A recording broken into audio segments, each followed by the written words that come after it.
জঙ্গিপুর লোকসভা কেন্দ্রের তৃণমূল প্রার্থী খলিলুর রহমানের সমর্থনে মুর্শিদাবাদ জেলার খড়গ্রাম ব্লকের নগর কৃষক বাজার এলাকায় সোমবার দুপুরে জনসভা করলেন রাজ্যের মুখ্যমন্ত্রী মমতা বন্দ্যোপাধ্যায়।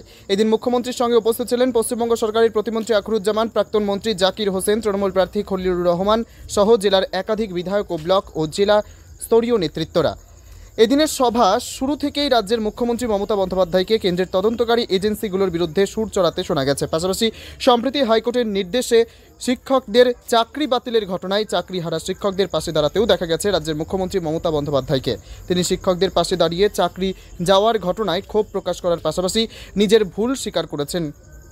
প্রকাশ থেকে তিনি বলেছেন, যদি কোনো ভুল থাকতো অবশ্যই সংশোধন করে নিতাম, তাই বলে চাকরি যাওয়া কখনো মেনে নেব না।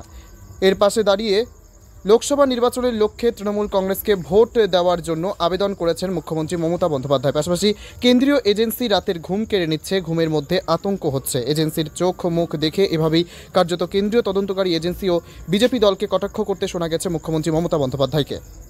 আমাদের গালাগালি দেবে আর আমাদের ভোট কেটে সংখ্যালঘুদের মধ্যে ভোট ভাগ করে বিজেপিকে জেতাবে, এই ভুলটা যেন আমরা না করি, এটা আমি আমার কথা আপনাদের কাছে বললাম, আমি আবেদন করলাম।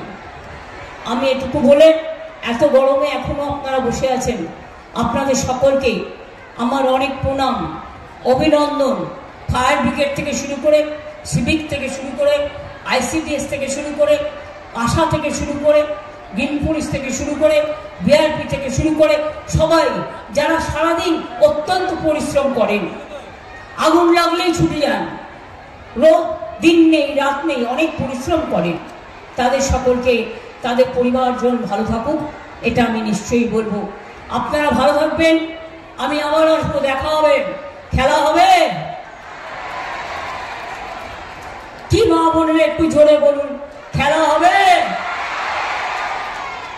খেলা হবে, খেলা হবে মায়ের আমার, খেলা হবে, খেলা হবে, হাতা ঝান্ডার খেলা হবে, রুখতে গেলে ভোট হবে। সকাল সকাল ভোট দিন, নিজের ভোট নিজে দিন। হজেও আমরা অনেক কাজ করি, আমার সবার কাছে অনুরোধ থাকবে, যারা পরিযায়ী শ্রমিক তারা ভোটটা দিয়ে যান তার ভবিষ্যতের জন্য।